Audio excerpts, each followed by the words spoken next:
Bond. Hello. How is everybody doing out there tonight? This is the Shakin Not Stirred show, and my name is Tony, and I am one of your hosts tonight. My other host is Adam. How you doing tonight? I am excellent, sir. It's been a good day. How's the day treated you? Treating me pretty good. I just realized something, and it's kind of taken me aback. It was that when you look on our YouTube channel and you see Shakin Not Stirred, see, you never asked this question, but I'm going to tell you now because kin, what does kin mean? Brotherhood. This whole thing that we and you do is like a brotherhood. So that's kind of why the Shakin and Not Stirred. But what has got me is that I know who it is and I'll talk to him later, put our little video together, did not do it the way I have it. They spelt it just like Shakin, like the normal way in the dictionary, which isn't the way that I intended it to be. So now I got to reach out to him and have him fix that because it wasn't an error on my part the way I spelled it. It's an error that our video says the regular way, which that wasn't the thing. Because after we're done with James Bond, my friend, I hope to continue this show. And that's what I've always wanted this to be, is like a brotherhood. So it's funny that you just recently said, I just recognized you didn't spell it correctly. When the reality is I did it on purpose for this brotherhood in which we've created for, as you said, this is our 15th week. So welcome to this brotherhood, my friend. Well, I mean, if you want to do some more shaking, we can. Oh, we could always shake. That's the way I read it. I was looking at it the other day. I'm like, wait a minute. But that's me being an English snob too. You know that. Good, good to see you. What have you been watching lately here before we dig in? I've still been watching James Bond on Pluto. I thought it was going to be done when December kicked off, but I was so happy to see that it wasn't. Mm-hmm. So I've been watching that pretty much at least part of one every night. I go to bed pretty early now because I work early, but I usually fall asleep to one of them. But I've also been watching a lot of Aerial America on Smithsonian. I love Aerial America. I can't get enough of that.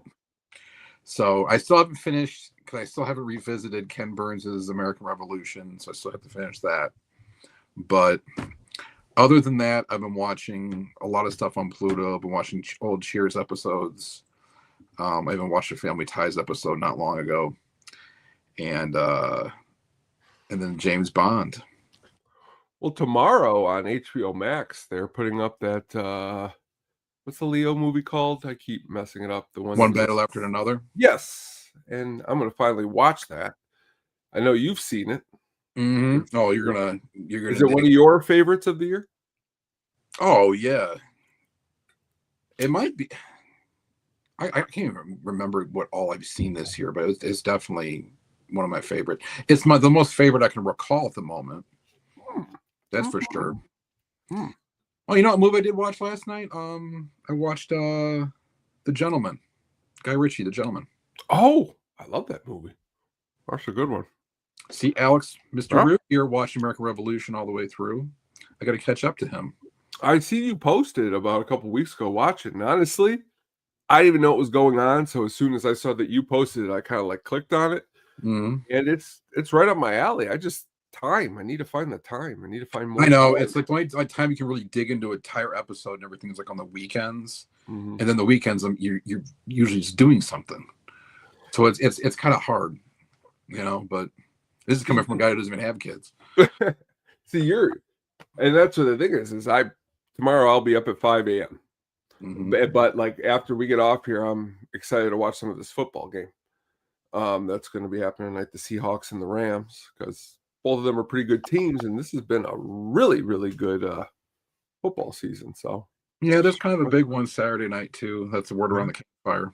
Yeah, it's going to be huge. But here we are tonight, back at James Bond, as I stated a little while ago, the 15th entry.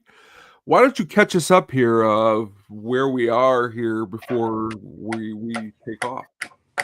Well, much to my chagrin, Roger Moore is no longer a James Bond. He pretty much aged himself out of the role. and they even considered bringing him back, and I mean, they kind of scrapped the idea pretty quickly, but that he kind of realized his time kind of moved on, and as it should have. So they were looking for a new James Bond, and they had their guy, and his name is Pierce Brosnan. Ah, They got him. They got their man. And then NBC said, no, fuck you. We're doing one more season on Remington Steele. They exercised their extension clause, and it took them right out of the running. Now they had to start all over. So now Pierce Brosnan was out. But obviously, he'll get his shot later on. 8 years later down the road, actually. So they searched. Without answering my question, you can if it's correct. Okay. Do you feel like was this why Dalton only did 2 movies because they were really waiting for Bronson to become free to become part of it, or is it another reason that he's No, it's another reason. There was much more going on because so Dalton's second movie, which we'll get into next time, License to Kill, was made in 1989, and there wasn't another movie made until 1985, which was the largest at that point, the largest pause between movies, which was 6 years. So, but there were other factors that went into it. They weren't just waiting for Pierce Brosnan, because Remington Steele got canceled the next year anyway, after this was filmed. So this was filmed in 86. And my brother's not a fan of Remington Steele at all. But, and that's fine. I never really watched much of it.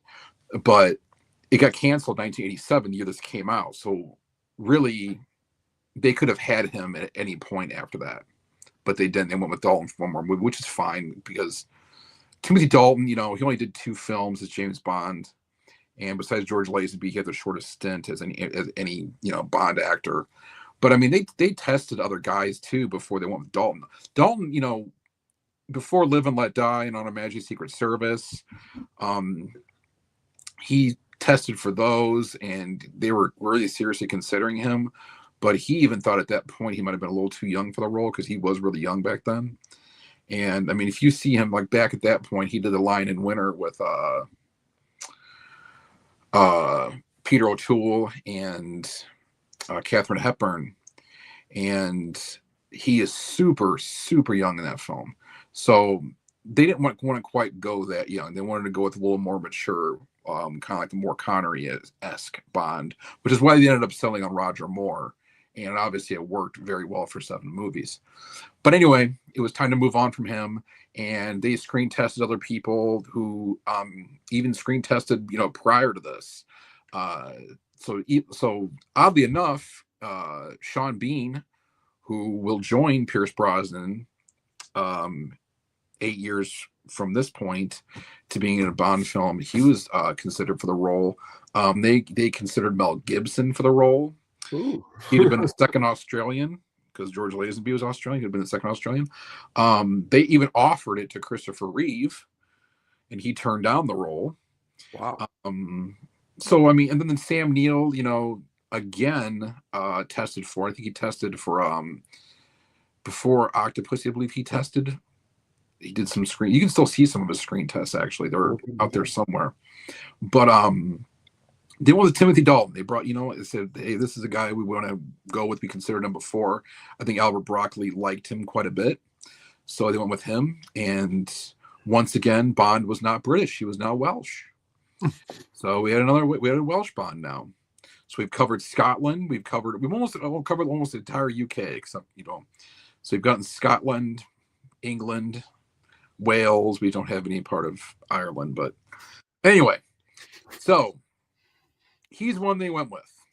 And they were going with a younger Bond. He was 19 years younger than Roger Moore, which was the largest age gap in between Bonds ever. And so when Lazenby took over, he was not quite 19 years younger than Sean Connery was. But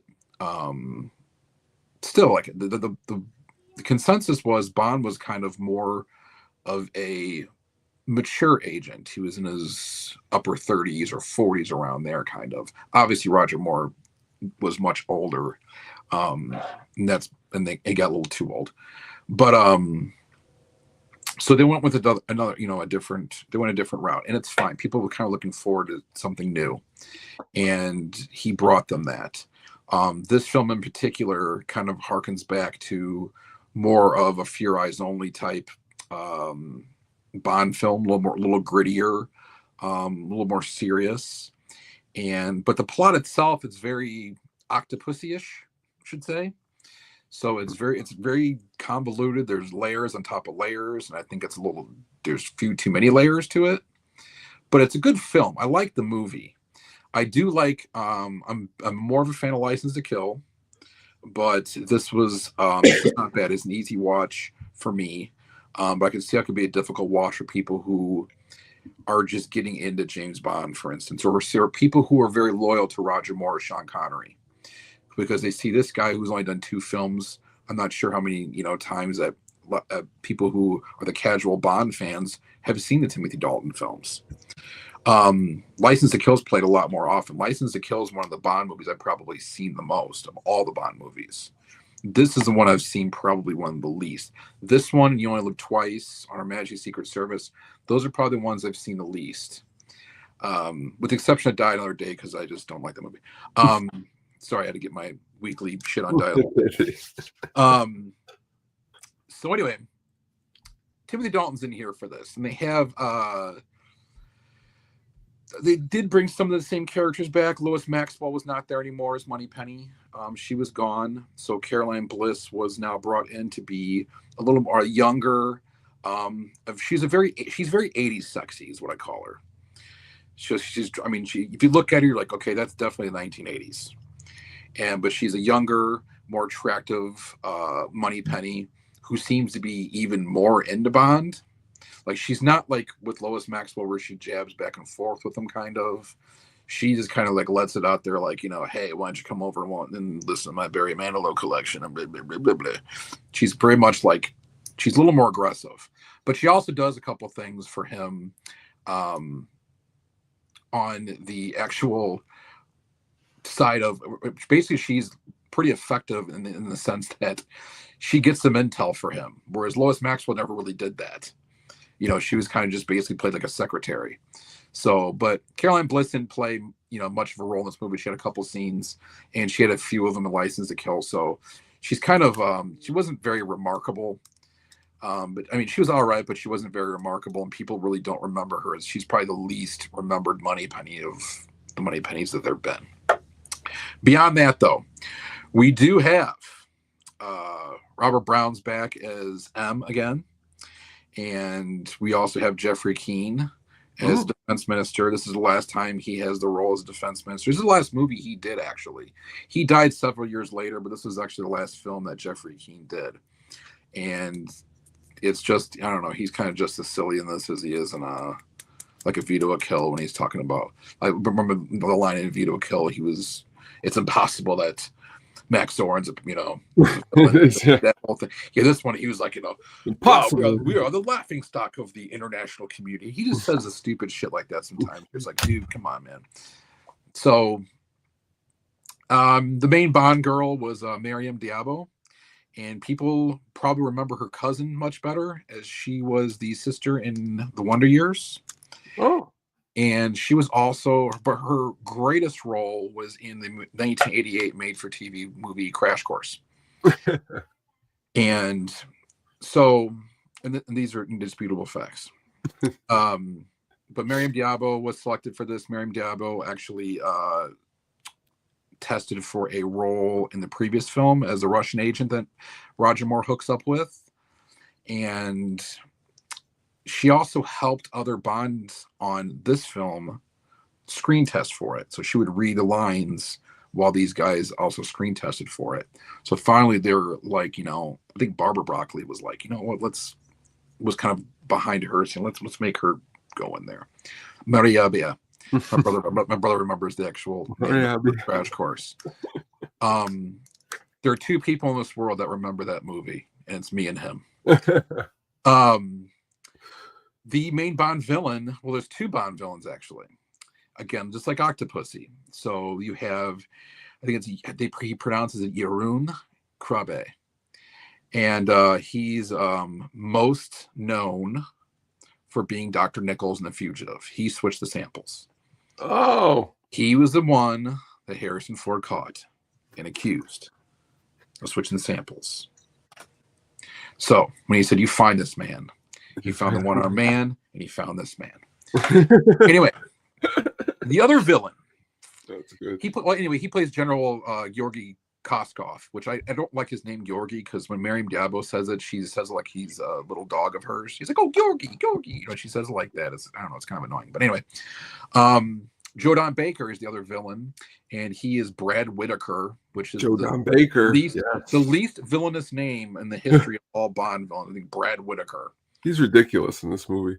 He is kind of, well, the character is pretty ridiculous, and he doesn't really, you know, I'll get into this a little bit. He doesn't get much screen time, but he is also, you know, my favorite sports movie ever is The Natural, and he plays the Whammer in The Natural. Roy Hobbs struck him out, and you know, he'd be in Bond movies later on. He was in Cape Fear, so you know, he's been in a few things. People know who Joe Don Baker is. A lot of people might not know. He's great in Mars Attacks. Mars Attacks, yeah, that's right behind you. And but a lot of people, if you say Joe Don Baker, they're like, "Who the hell is Joe Don Baker?" Then you see him. He's one of those guys you see, like, "Oh yeah, I know who that guy is." What's Walking Tall? I think. Did you say that? Did you ever see Walking Tall? The original. He's like, with that's the one with the Rock and that's the remake. The original. No, I didn't see 72, where like Joe Don Baker plays the Rock's part. It's pretty. It's like one of those gritty movies, but it just adds to the fact that Joe Don Baker is awesome because he's in this Bond movie. Pretty cool. Yeah, but I think they kind of underutilized in this. But that's like they did underutilize. John Rhys Davies, who everyone knows as Salah from Indiana Jones movies, he was in this as General Pushkin. He was kind of a replacement for General Gogo initially, because the guy who played Walter Gotell played General Gogo was kind of sick during this. He couldn't really, and they were even he couldn't get insured to be in the film because he was sick. And they tried all sorts of different, you know, ways to make it happen. They didn't, but he did get a little part at the end. So, and that was his last appearance in the Bond films. So John Rhys Davies, and I'm not sure if they meant to or not, I get the impression they did, wanted to bring him back as a recurring character, kind of like the General Gogol character, because he was now head of the KGB. Art Malik, people know him the most he was a villain in True Lies. Oh. So, but he plays an Afghan rebel in this one who's fighting against the Soviets, because this is during this Soviet-Afghan war, and he's in this. One of my favorite characters is Andreas Wisniewski, and he plays the main henchman, Nekros, and everyone probably knows him better as he's a villain in Die Hard. He was Carl's brother who got killed towards the beginning of Die Hard. Very, you know, your typical. He reminds me a lot of the main henchman from one of the main henchmen from Fear Eyes Only. Those big, tall, Austrian, German, Swedish, like, you know, blonde-haired, just big dudes that are really put together. Then, you know, you had Desmond Llewellyn come back as Q to kind of round out the cast a bit. John Terry, he was Felix Leiter. This is the first time we've seen Felix Leiter since Live and Let Die, so there was kind of a long pause for that character between films. So I mean, Live and Let Die came out in 73. So I mean, it's 87 when this came out, so it's 14 years since releasing Felix Leiter. That kind of rounds out the cast a bit, the main cast. John Glenn came back and directed this film again, and Peter Lamont was also the production designer on this. And Peter Lamont, as he did pretty much in A View to a Kill an Octopus, he didn't have very elaborate set pieces. He let the cinematography kind of speak for itself, which this movie, if there's a big strength of it, it's definitely some great stunts and some great cinematography to it. The parts towards the end, when you see them, basically in Afghanistan, when the Afghan rebels are fighting and Bond's getting in the plane, getting ready to take off and all that stuff, like some of that leading up to that, you know, basically that conclusion is some of the best cinematography probably in Bond films. Some of the best shot sequences you're going to see. So if you kind of so that was kind of a good thing. They got away from a lot of the zaniness, and it was a lot more. Timothy Dalton wasn't very funny in this movie. He wasn't trying to be funny. And the first time you see Dalton is at the pre-title sequence, which is pretty cool, I thought. And song takes place on Gibraltar, a military installation on Gibraltar, which actually exists. And a couple of agents, just like Vito a Kill, just like Octopussy, in the pre-title sequence, you see dead double O agents. This time it's 002 and 004 are killed. So that kind of kicks off the film. It has nothing really to do with the plot itself. It's just kind of a cold open for it. And then you see Dalton, and it goes into to the main theme then of the film itself. Now the film itself, I think, starts off very well. He meets a fellow agent named Saunders, who was his contact, one of his contacts, and they're at Miriam Diabo's cello recital and everything, or concert, we're going to call it. And he's kind of a stuffy guy. You kind of like him more later on, and then once you start liking Saunders, he gets killed. So much for that. But anyway, it's easy to get into the movie. It starts off pretty well. Where I have trouble with it is how it resolves itself. And you had trouble. There wasn't a butterfly thing. I still wasn't over the butterfly thing. That might just live with me. I don't know. That's something I'm always going to be thinking about when I think about Bond movies. Very fondly, I might add. But either way, like it's a very tough plot to follow once you start getting into like the second act of the film, because it gets into not only a fake defection by Jeroen Krabbe, by Koskov, but on top of that, there is an arms deal that like Brad Whitaker is basically an arms dealer, and who's obsessed with militarism. He had kicked out of the military, but he always wears his fatigues. And he's wearing patches that probably belong to him, and he has waxed figures of old, militaristic figures, historical militaristic figures, and he replays little battles like with little miniatures he made and everything like that. But he's not really in the film that much. So you really can't say like, is he kind of the main villain? It's kind of like, well, in the end, he's the last villain that Bond has to really confront, but there's not much it's not much of a payoff. And that was kind of one of the knocks I had in the movie, was once you start getting into that point later in the second act, is that you start to see, okay, well, now it has something to do with opium. Now it has something to do with diamonds being smuggled. And on top of that, it's an arms deal going. So it's like you're putting all this stuff in there that you don't need the opium involved. You don't need the diamonds involved. You can just do the arms dealing. You can make it work with just that. Kind of like how in Octopussy, I was always saying, like, you can just make the Fabergé egg. You can do whatever you need to do. You don't need to put another layer on top of that. On top of it, like Diamonds Are Forever is probably the best example of that.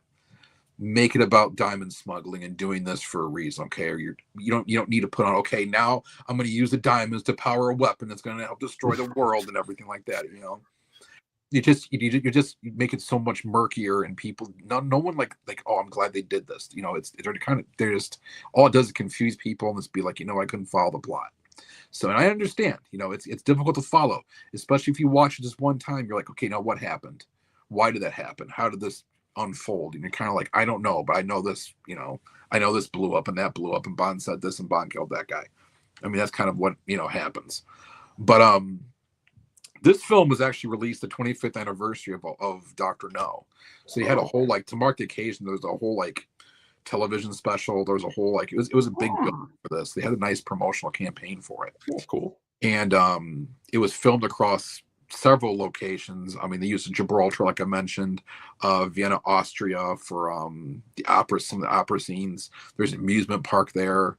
There's a little amusement park scene when Bond and Kara actually kind of start, supposedly falling for each other at that point. That's filmed there. It was Morocco. There's some things filmed in Morocco as well, some of the desert sequences. So it was pretty broad. There were some interesting places they used to film this. This film was originally supposed to be like a reboot, like kind of like how Casino Royale was, but they dropped that idea and just want to kind of continue on with it. So obviously, you know, come Casino Royale and Daniel Craig, they actually did the reboot, which I thought was probably the right time for that. Also, another thing, getting back to Brad Whitaker, like one of the things I forgot to mention was Lee Van Cleef, who we all know from Clint Eastwood's Man with No Name trilogy. He was in Dune, Escape from New York. He was considered for the role of Brad Whitaker too. Really? Which would have been really interesting. That would have been cool. So he could have probably, more than Joe Don Baker, taken advantage of lesser screen time. He could have. He really could have. He really would have eaten up a lot of that. I think that's the problem right there, is that I like Joe Don Baker, but with less, Joe Don Baker needed more screen time, where Lee Van Cleef, as you stated, wouldn't have. Yeah, so, and then, you know, so it was basically, it was a good film. It was, they wanted to do more of a spy thriller, which was kind of what it ended up being. And you can see Joe Don Baker right there, who always wears his hat on his shoulder. He's got all his patches on. He's always dressed like that. But what I wanted to get into was the music in this as well. So now you want to, which I want to hear your opinion first on this, on the theme song. Now, when I went just a little while ago before we started, I sent you the email so that we can get started. I had Aha blasting the song in the background. And to be fair, before doing research for the show, honestly, I couldn't really have pulled the song up for you. Like in my head, I was kind of, I listened to it. It's not a terrible song. It's not a bad song. It's not as good as the Duran Duran song, I'll tell you that. No, it really, I mean, I really didn't like it all that much. It was, it didn't stick. It's not something I'm adding to my playlist. Let me put it to you that way. No, it really didn't. It didn't resonate with me. But the problem with it too is it followed the Duran Duran song. If that song never happened and it broke into a Bond theme like this with a new Bond, new Timothy Dalton, and it may have been a little bit different, but I don't know, maybe not. But it just didn't. It wasn't, and nothing against Aha, but like, it just wasn't a great Bond theme. I don't think. I mean, it's not a song I'm going to sit here and be like, the song sucks, but like it's decent, and it's used when it's used throughout the movie. Because, you know, Bond movies, and this is another thing I want to get into. So like Bond movies, since it started basically, with the exception of Dr. No, because Dr. No really had no theme, but like you heard the theme in different forms throughout the movie as the movie goes along. No matter and it's always, and it's played appropriately to what you're seeing on the screen. Yeah. This may have been the last Bond movie. Now, my brother mentioned Inspector. You hear the theme song a lot in that one. I got to go back and revisit that because I don't remember hearing it all that much. But maybe I just wasn't paying attention. But this is probably one of the last themes I think you hear throughout the film in various spots. The other ones, a lot of them, the Brosnan ones and definitely the Craig ones for the most part, so with the exception of Spectre maybe, but you don't hear the theme in any fashion throughout the film itself. You really don't. At least I don't think you do. But you did, but up until this movie, you did. Like if Vito would kill you, you heard it a lot throughout the movie. You hear The Spy Who Loved Me, you hear a lot of that. You hear, I mean, all the Roger Moore ones, the Connery ones were notorious. I mean, you couldn't go anywhere without hearing "You Only Live Twice," you know, throughout the film, and "You Only Live Twice." So, and Goldfinger, for God's sake, I mean, you're hearing that theme throughout the whole movie. And this was kind of the last, I think, the last one where I heard it that consistently in the movie. And it wasn't nearly as much as some of the others, but I still remember hearing it quite a bit. But, you know, other than that, this was the last time John Barry did a Bond film too, and he's been there with them since the beginning, you know. So this was his last go round, and he actually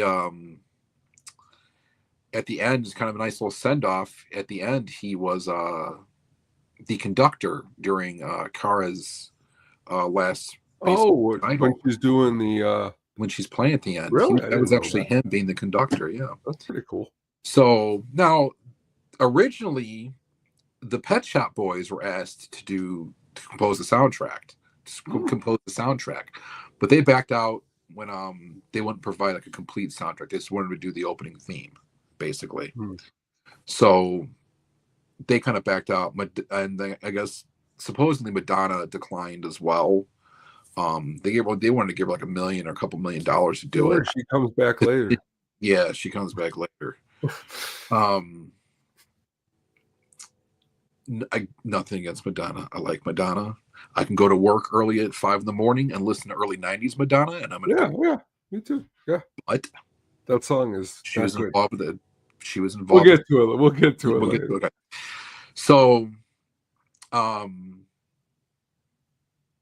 yeah, the Bond themes themselves. They, like I said, they weren't really prevalent through the score as much as they were prior to this. I don't really remember License to Kill like the that theme being, which I got to correct myself. I said the other day or a couple weeks ago that Patti LaBelle sang the theme to License to Kill, which is incorrect.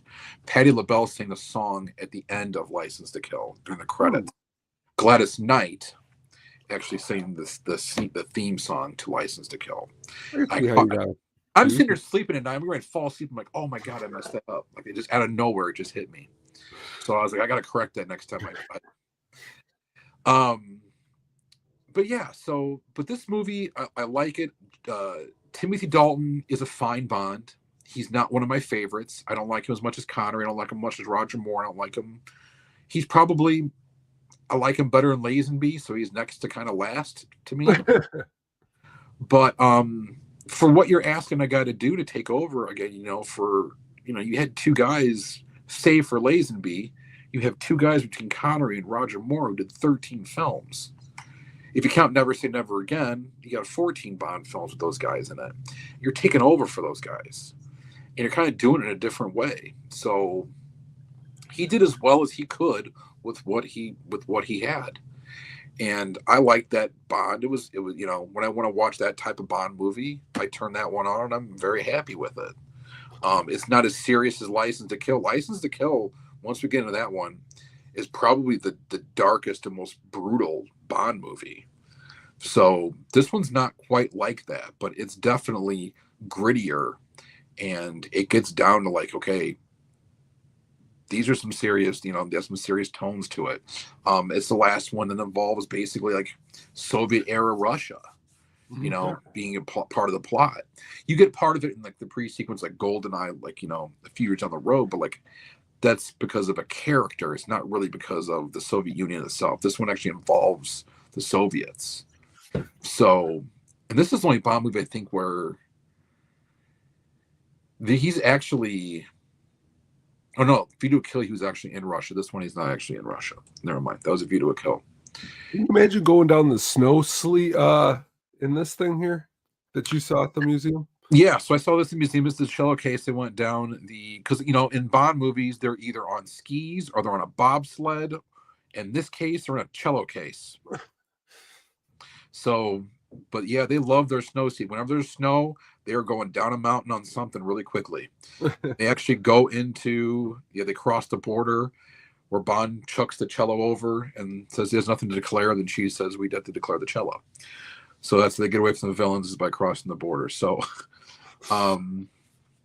but yeah, this movie. I mean, I don't know what you thought of it. What did you think of the first time you saw this film? When was the first time you saw this film? When we started talking about Bond about 4 years ago, I mean, I hadn't dug deep into some of these. I kind of specifically, honestly, stayed away from these in my own head because I just didn't think that they were any good because there were only two of them. Well, let But me ask this first. Like, yeah, did you watch all the Connery and Moore ones before you saw this? I kind of mixed and matched, went back and forth because to me, like, I like to see the juxtaposition of all of them to see who I like. And to be fair, I like these movies quite a lot. For the exact reasons why I think like the Moore ones took it to such a zany height that it needed to come down to some seriousness. And I really think Timothy Dalton did a good job.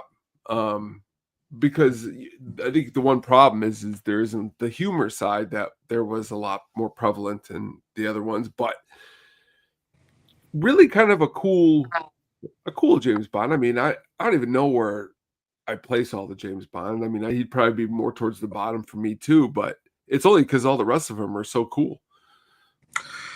Yeah, and the thing is, like, the problem now with it too is, I'm sure most people share this sentiment, is that like Dalton was the grittiest James Bond until Daniel Craig, who took it to just a Yeah, way different stratosphere. yeah. So a movie like this or a Bond like this kind of gets like left behind when you think about it, because like this is a gritty Bond, but you look at the Craig ones going, okay, this is really like, the apex of gritty Bond. So I don't know. Some people like, and Living Daylights wasn't quite as remembered as License to Kill, at least years later. It did very well at the box office. I mean, it didn't quite do as well as like Octopussy, but they did better in A View to a Kill. I mean, it made it. So the budget on this movie was $40 million, and it made about a little over $190 million worldwide. So it did fine. So the Bond franchise, I thought, was in a very healthy state. But as the years passed, so this is 1987. As the years passed, like people kind of really forget this movie in the whole, in the whole Bond verse. But like I said, this movie is one of those movies you can't forget because there's not a lot that really stands out to you in this. And it wasn't meant to. Actually, the cello concerts and that kind of stuff is what sets it apart, because that's really not in a lot of other Bond movies. No, but I mean, but that's not really something that's like memorable, really. Not so memorable, and like the villains themselves, like Jeroen Krabbe, he was very good in this film, and his character was good. He was very charismatic. He was charismatic as one of the more charismatic Bond villains you're going to see. But combining him with Brad Whitaker, that character, and then not giving Whitaker much screen time, and it really watered down the whole thing for me. And that's why it didn't really get the payoff at the end. But another thing that bothers me too is I don't think they meant to cut it this way. So originally in the movie, you see Koskov, he's escaping in this Jeep, or the plane crashes into the Jeep. No way anyone besides Superman could survive that crash. I think originally it was supposed to have killed him. And that's why they needed Christopher Reeve in this, Exactly. Got right? Superman, But he would have been. I know it's I know. But so and then they had this weird, just horrible cut to where he's outside like the explosion, like laying on the ground. He's just like shaking it off. And he's all like, it's like, dude, there's no way. Like you'd be fucking dead. But they made him live through that part. Only for the ending, he comes in and General Pushkin, John Rhys Davies, says we're going to send him back in a diplomatic bag, hinting that they're just going to execute him. Or maybe they didn't. It's like, we don't know, which I'll get into another thing in a second. But like Whitaker, ends up, fighting Bond at the end in his little mansion. And he uses all of his military weapons and stuff against him to challenge Bond. And Bond uses a Q gadget that he got and, gets the best of him. And but it's like I said, there wasn't much. You didn't feel like you were going into the climax of this film, and you did go into the climax. You just thought I was still a part of like building to what the climax is going to be. Then when you actually like, oh, this is it, you're like kind of like, oh, all right. Well, it was a decent movie, but I wish it licensed a little more payoff. We don't know about that. Yeah, it's. I don't think it's as good as the last Bond movie, which I thought was a lot of fun. I'm not saying it was like, it's one of those things where like maybe it was as good, but it definitely wasn't as entertaining. Yeah, like it wasn't like that. I guess that's better put.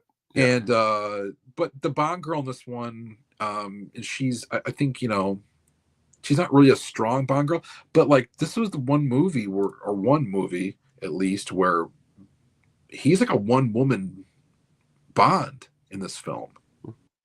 Besides Lady at the beginning of the boat, but like it's like who wants a real man, not a not this tennis pro. But anyway, she doesn't really bring much like to the table in regard to like, she does, she ends up drugging Bond at one point because she thinks that she gets convinced by her ex-boyfriend Koskov that he's really working for the KGB and he's trying to kill him, and so she of course believes him because she was in love with Georgi. But eventually she figures out that's all a bunch of bullshit because he ends up trying to have her killed. But so she contributes a little bit towards the end when they're in the plane. But other than that, she's kind of just along for the ride, and Bonds is protecting her basically. And a lot of how it was with like Tanya Roberts. It wasn't really, you didn't see the strong female character like you would with like Maud Adams or like Carol Bouquet. She had her moments, but I mean, it was just different. Most of Roger Moore movies had like strong female leads with them that were effective or useful. And some, even Miss Goodnight was an agent. I don't know how, she was dumb as shit, but yeah, it was just we'll put some eye candy here, but we'll make her an agent too. But other than that, she was all right. It wasn't like she made me angry or anything like that. And he was kind of like, it's kind of weird to see Bond pine after a girl who wasn't really interested in him at the beginning. That's because true. Usually it's just like he just gets right in, like he just charms everyone, Yeah, which he eventually does. But took a little time in this one. It takes a little time. It takes a roller coaster and a Ferris wheel ride, and he eventually does. But yeah, it's a movie. It's a Bond movie, and it's not bad. It's right. I don't even know if it's even in the middle. It may be middling somewhere in there. I don't dislike it. I don't put it where like You Only Live Twice is, or in the fucking cellar with like Die Another Day. I think it's better than like it's better than Two Bras. Tomorrow Never Dies and Die Another Day or Two Bras in the films. I think this movie's better than both of those. So that's just my opinion on it. But I don't know. Trivia. You got a trivia for this? Yeah. So with this film, the James Bond franchise broke $2 billion at the global box office. Wow. It was the first film series to ever reach that milestone. So now, since then, obviously you have a lot of like, film series like the Mission Impossible movies, which I don't know if all the Mission Impossible movies combined made $2 billion, but I don't know. But obviously, like the Marvel movies, you have all the comic book franchises, everything like that. Made a lot of money, but this one, it took a long time for it to get here because $2 billion back then is, if you adjust for inflation now, it's a lot more. So between 1962 to 1987, which is that span of 25 years, it made $2 billion, which is pretty ridiculous. This is also the first, and this I mentioned earlier, is the first James Bond film where the fate of the main, or one of the main villains, Jeroen Krabbe, Georgi Koskov, was kind of where he was just like arrested, and it's implied he's executed, but we don't really know what happens. So that was the only time like something like close to that happened was when Blofeld,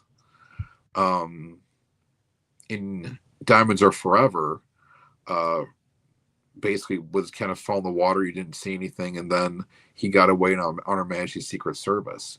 But this is the first time like the main villain was like arrested at the end, and not like killed on screen or escaped or something like that. It was really weird. But that's the first time it does. I think it's like, I don't.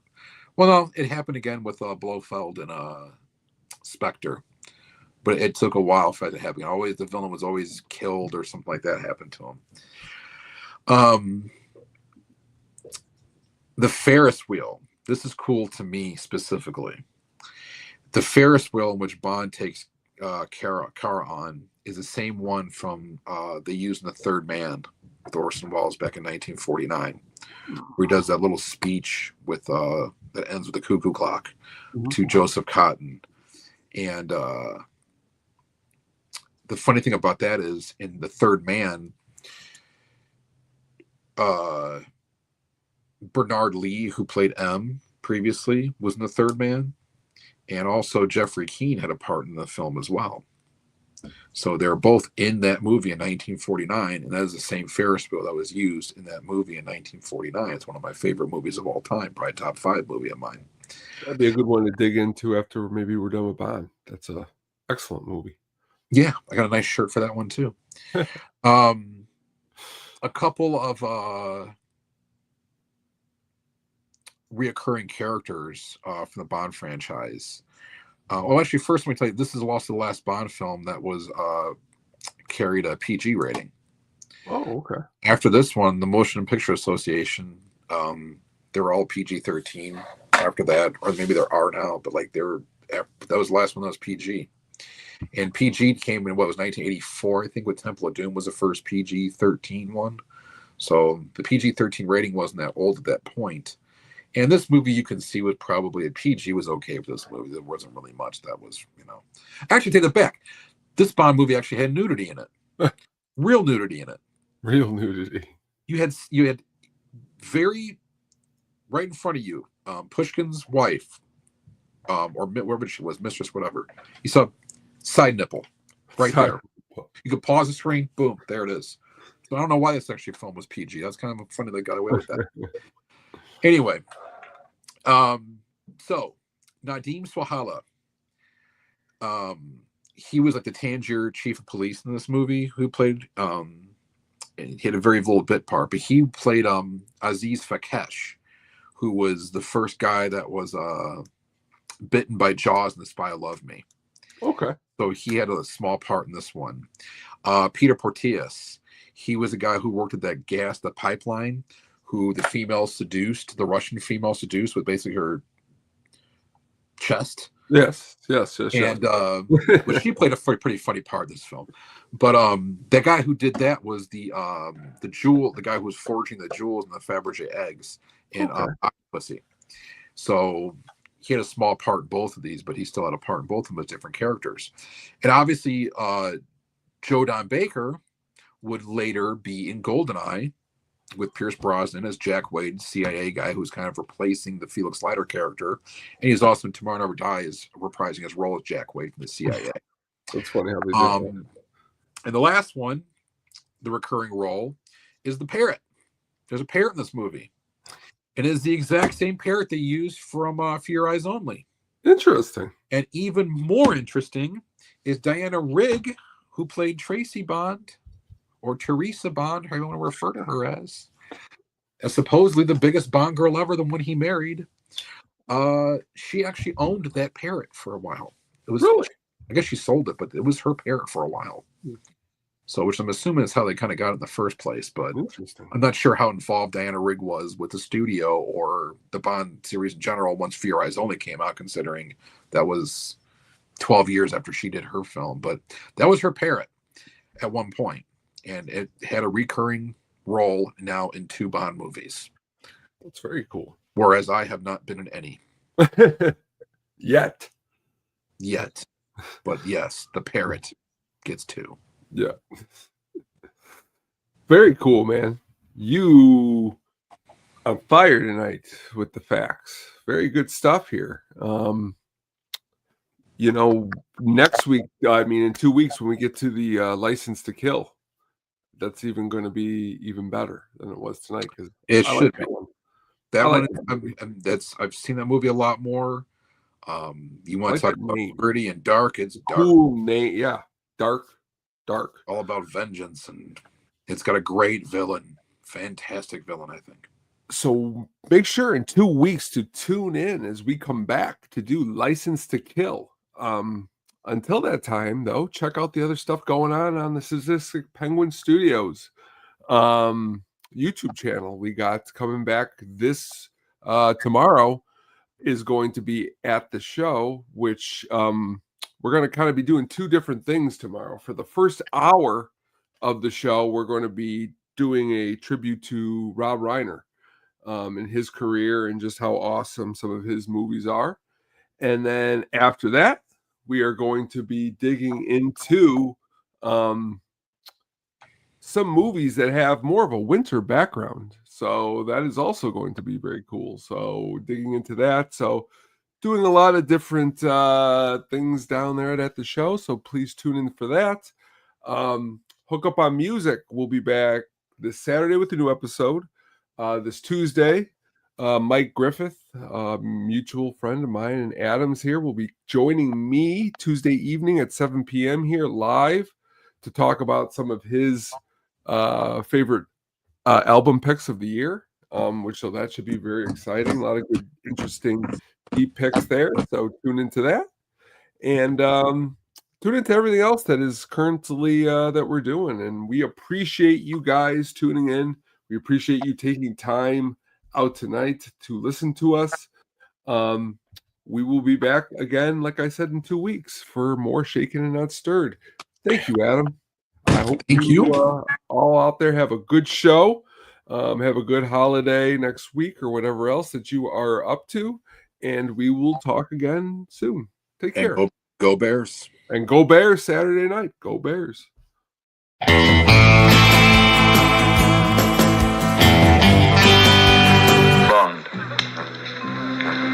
James Bond.